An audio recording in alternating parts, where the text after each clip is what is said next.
If a little green is good, more is even better. Now, back to Green is Good with John Shigarian and Mike Brady. Welcome to Green is Good, and we've got Jama Russano on from Long Island, New York, where I grew up, Long Island, New York, on the phone with us today. She is the CEO and founder of EcoNatura.com. Welcome, Jama, to Green is Good. Thank you so much. I'm so excited to be here and to be a part of your great radio show. Well, we're just so honored to have you on today. And Jama, your story is not only compelling, but it's very moving. And how you even came to become the CEO and founder of EcoNatura. But it's better told by you. So I would love you to share to our listeners, with our listeners, your amazing story of why you even went into this business, why you bought EcoNatura, and how you've scaled it. Tell us a little bit about your history and how you've gotten to where you've got today.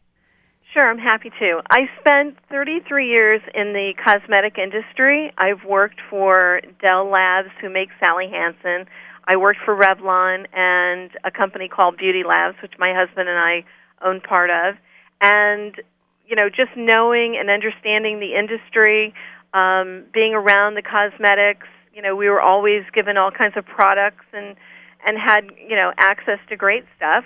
But going back before that, I was born with what's called a hemangioma tumor, which is a lot of infants get, mostly for boys, but I had developed one as a baby on my chest, and as I became 3 years old, it really started growing. So my parents had it removed, and it removed a small portion of the breast bud. And so as a typical teenager, I was 14. I wasn't developing fully on that side.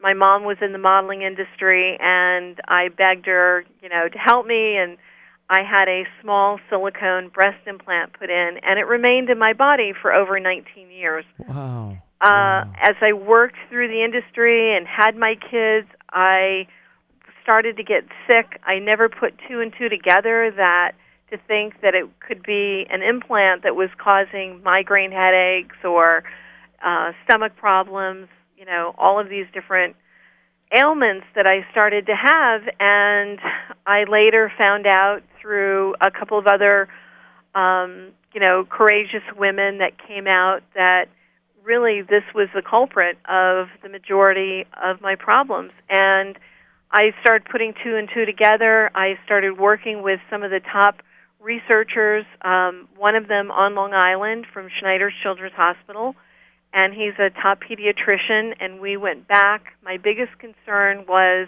not only my effect, but more so my kids, and were there studies that had been done on breastfeeding? Were there studies about the low silicone gel bleed that would cross the placenta barrier? All of those came to mind, and no one had any answers for me. Wow. So where was then, you know, given your history, both personal and professional, where was the epiphany then and the motivation to take over EcoNatura and scale it into what it's become today? How did that happen, and when did that happen? It happened in 2001. I became so allergic that I was actually using a face cream by a major manufacturer. Wow. I'd get out of the shower, and I'd, in 5 minutes, break out in a sweat, have a migraine headache, just did not know what was happening and why, and I realized that it was because, you know, I was exposing myself to more of these chemicals, and so therefore I became chemically sensitive, and I started getting involved in all kinds of consumer advocacy groups and started spreading the word and understanding that these other women were having the same type of problems, as well as other kids and my kids. So I put two and two together. I started doing a lot of research on different ingredients, and I remember I was actually at a meeting where the FDA and Human Health and Services and CDC, and one of the doctors put this big list of chemicals on this bulletin board, and he was talking about the estrogenic effect and the toxic effect of them, and I blurted out, that's everything in cosmetics. Oh, my gosh. So I kept telling everyone what not to use, and they would come back to me and say, you know, I can't find anything on the shelf that doesn't have these ingredients. You know this. Why don't you just make it? Got it. So I thought, well, I know the industry. I could do this. I had no idea that it would be so difficult to do and take a good amount of time and a good deal of money. Wow. But we've done it. It has taken us a while, but, the important thing is that you've got to have a product that, again, doesn't have these ingredients, but it's got to make you look good, because if you don't look good, you're not going to use it. And it's got to be safe. So it's got to be able to last and sit on the shelf. It's not like something that you're going to eat where you're going to open it up and put it in the fridge and you're going to drink it in a couple of days. Right. It's got to be able to hold its safety. So Okay. we had to incorporate all that. Well, let's go back then to how did you choose to buy EcoNatura and EcoNatura.com, and how and when did that happen? And tell us the evolution from then to today. It was in the early 1999. Okay. I started, I found this bottle of lotion that I liked in my little town of Northport. And it was the one product that I could use that I didn't have a reaction to it. Okay. And I picked up the phone and called the owner, and I ordered a case of it, and then I called and ordered another case. And I got together with two other women and said, you know what, I think that we can create a product line that we can actually make without these harsh ingredients and really help women like ourselves out. And so the three of us ended up buying this little company. I ran it. They were in different businesses. And it was called EcoNatura back then? And it's EcoNatura, and it was out of Washington, D.C. Okay. And so we bought the company, and we worked with the company that was making the product at the time on trying to get all the bad stuff out, keeping the good stuff in, and still making it work. Right. And it took us some time to do that, but that was really when we decided that we could make a difference. The choice was whether do we start from scratch, right, or do we take a name that we liked, yeah, and had somewhat of a following. Sure. And the great part about it was that a relative of the person that we bought this from had an organic farm in Central America, and to me it was like a kiss. They make 100% certified organic soap. And they're the first 100% certified organic soap on the marketplace, and they're absolutely amazing.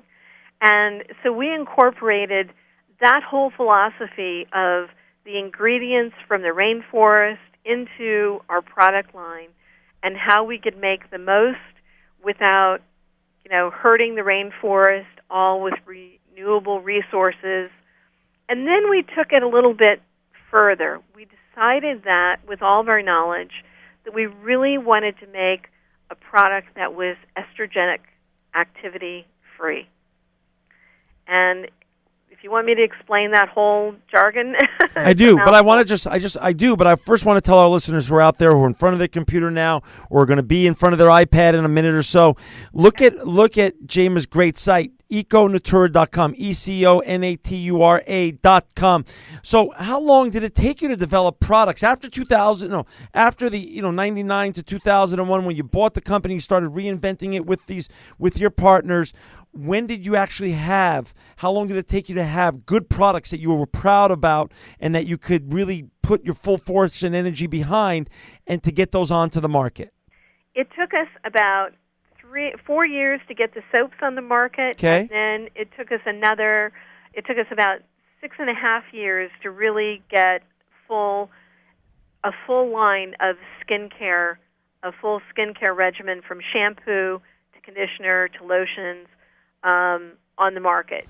And what we decided was, as every small company out there, and coming from the big names, is that really to understand and get the consumer to notice you need a brand. And so one of the brands that we chose, and it was pure accident how we ran into them, was Peter Rabbit.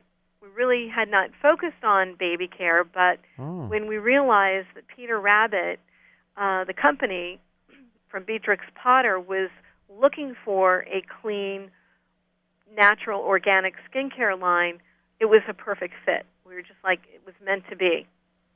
I was literally walking out of the licensing show, and I said, to my nephew, let's go down the last aisle, and there it was, Peter Rabbit Organics. And so it was just like made in heaven, because everyone knows how great Peter Rabbit is. It's a great story. Beatrix Potter's story is wonderful in itself and similar, where she was very sick as a young girl and stayed in bed and couldn't do anything, so she created this character, Peter Rabbit. She took the money that she had made from her books and put it toward the environment and saving farms and farmers. And to this day, there's still a trust where all of the money that goes from her licensing goes into provide for those trusts in the environment. What a great story. Now, I just want to, Mike and I, we love to be solution-based here, and we love to promote amazing entrepreneurs like you that are truly doing a great business venture, but also changing the world and helping people and families everywhere. Where can people, besides your website, do you have a lot of retailers that carry your products? Whole Foods carries all of the Peter Rabbit organic product today. Wonderful. Across the country. Okay, great. And so they can go into any Whole Foods store and look for Peter Rabbit, Garden Fresh. And it's not just for babies. It's also for people with sensitive skin. We get men all the time calling us saying what a great product it is, that they don't get sores on their head. People who have eczema and psoriasis, it's helped them. We've gotten such amazing phone calls from consumers. It's mind-boggling. I mean, I'll give you a great example. Sure. I was on the road. A father called in. The office patched me to him. He used our little therapy cream, which is made out of Manuka beeswax, organic Manuka beeswax from New Zealand. And he had been using it on the baby, and it started to heal and scab over. But she was still having some problems, and it was still coming, the rash was still coming. Let me rephrase that. The rash wasn't going away.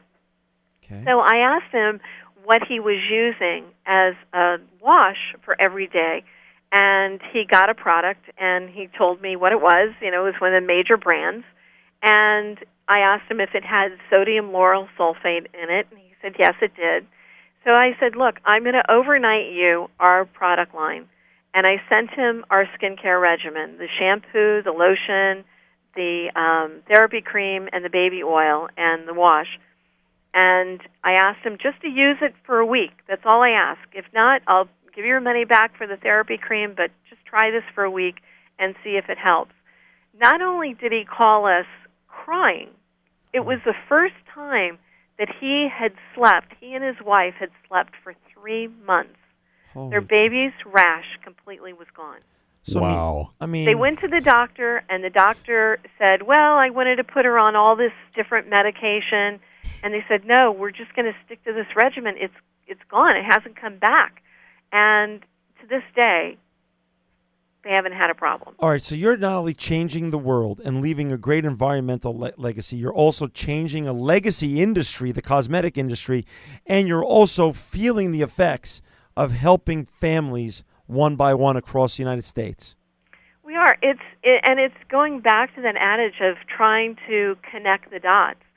Another example is a mom using our therapy cream on their baby's bottom, and all of a sudden she was realizing that her eczema on her hands is gone. Getting sores on your head. If you wash your hair and your face is broken out, or you get these little sores on your head, nobody thinks that it's from their shampoo. And not only that, but the whole effect of a lot of these ingredients that are in everyday products are so estrogenic. And basically what that means is that certain types of chemicals are known to produce high levels of estrogen. And our bodies actually have more estrogen, and the layers that we go throughout the day of adding ingredients. If you think about getting dressed in the morning and you wash your hair with a product that's got ingredients like a sodium lauryl sulfate or EDTA, and then you use a conditioner, and then you use a fragrance, and then you use a soap on your body, and then you use a body lotion. and then you use deodorant. So you just think of the layers that you've put on throughout the day that you just keep piling on and your body's absorbing. No different than and same for your child. You know, with children, they absorb about 40% of these ingredients, and they don't sweat it out. Oh. Adults sweat it out a little bit more, but we're still absorbing those ingredients into the cellular level. And it's very difficult to process them. Our bodies don't know how to process many of them. So it creates this estrogen level, and it basically invokes it so that it's higher. What we decided to do, instead of just taking a few of the ingredients out of our product line, we decided that we had to go further.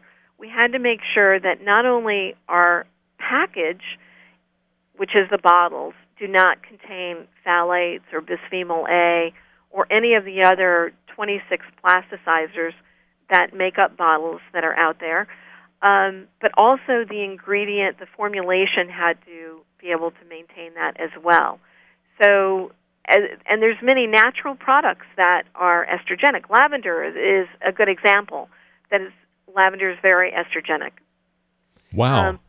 Well, it's just amazing. Real quickly, when you're talking about the estrogenic level, and I'm thinking back to what you were sharing about the father who put the ointment on the baby. The baby, finally, the rash disappearing.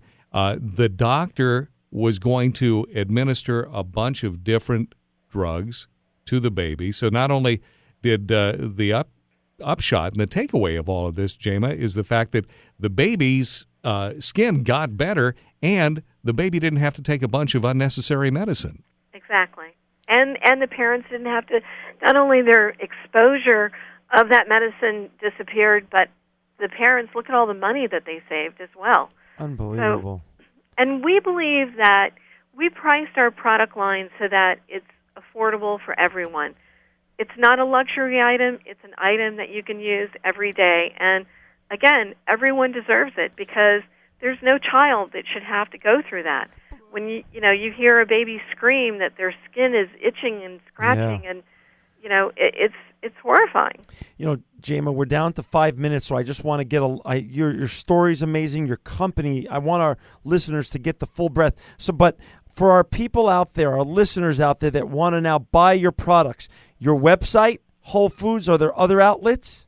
We have other independent stores. H-E-B Markets in Texas is carrying them. The military. Great. APHIS has our products in there, all the military bases. Great. We've got Fairway Markets, King Cullen, and a number of independent stores have them as well. And it's safe to say you make products for everyone. This is not just a baby company. You make it's for your children, it's for your babies, it's for your mother-in-law, and it's everybody in between. At any age group. And we know that, say, older women and older people have thin skin. Yeah. Our organic soaps work so well for them because these harsh ingredients aren't rubbing and irritating that fine layer of skin of what they have left. And I've seen it firsthand. We know that it works. It works for all ethnic groups. I have a friend who is African American, and he gets these really harsh bumps all over his face, and we gave him our clay body scrub soap. Yeah. They're gone. They're just gone. Jamie, you're also the founder and president of Children Afflicted by Toxic Substances, CATS, which is a children's not-for-profit foundation serving thousands of families, and it gives tons of advice and great information and support, which is so necessary. Talk a little bit about educating, which we're doing here today, which we're so thankful you're here doing this, educating the consumer to really what's in their cosmetics and also then motivating them to make a change. Explain how that all interrelates. The Children's Nonprofit Foundation, I've had to kind of turn over to someone else because I couldn't manage both of them. Sure. But I'm still feeding information and help. The funds from our sale of our products go to funding all of that research. Okay. One of the things that we did with our products, you can be able to go online and download, or we can send you one. It's our little no list, we came up with a little credit card that you can put in your wallet and be able to carry it around with you to the stores that gives you the 27 ingredients that we find that are the most harsh ingredients around that we wouldn't want in our products, and the majority of moms would not want. And also just to mention that they're gluten-free as well. Are these on? Is it on your website? It's on our website. The ingredient deck is on our website. And we're working with these other groups, foundations. That's going to be on our website. Again, because it's just a lot to deal with. But these other foundations, I'll list those. It'll be updated by the 1st of August. Yep. Where they can go and what they can do to find out how, if their kids are exposed, what they can do and how they can be a part of a great questionnaire and being able to change and work with our government on getting these harsh ingredients off of our shelves. Jama, what is your? I mean, are the original partners still together? You and the original ladies who started this venture? One is not. Okay. The other one is. Okay. He's not active in the business. Okay. On a daily basis, but we have a small group of investors that have been working with us, and everyone that's worked with us has had some type of health issue. We have one guy who had a brain tumor who's chemically sensitive. It's just amazing when you start talking to people, the difference and the exposure and adverse effects that they've seen from all these harsh ingredients. Let me just say one real quick study that came out. One of the studies that we had been issued was done by the Organic Consumer Association a couple of years ago, which was testing the levels of 1,4-dioxane. We did the same protocol as this group did. Okay. Our product wasn't on the shelf at the time, so we couldn't be a part of it. Okay. But we went to the same company and had all the same testing done. So the average product on the market that you see in everyday stores tested at 8 parts per million. The average natural product of natural food stores, skincare, tested at 200 parts per million. Oh. Our products tested at 200 parts per billion. Wow. So the lower the molecular weight, the cleaner, the better it is. And it just shows that we are on the right path of making clean skincare that works. It still makes you pretty. It still makes your hair look great. It still makes your skin look beautiful. And it's everything you need in a basic skincare regimen. So that's what we've set out to do. Jama, Mike and I have been very moved by your story. You are truly doing great things here. We want our listeners to go to your website, EcoNatura.com, EcoNatura.com, or go to Whole Foods and buy your products. Buy it on your website. And we just want to say thank you. It was an honor having you on today. You're a tremendous educator, a visionary pioneer, and truly living proof, Jama Russano, that green is good. It's an honor. Thank you for having me.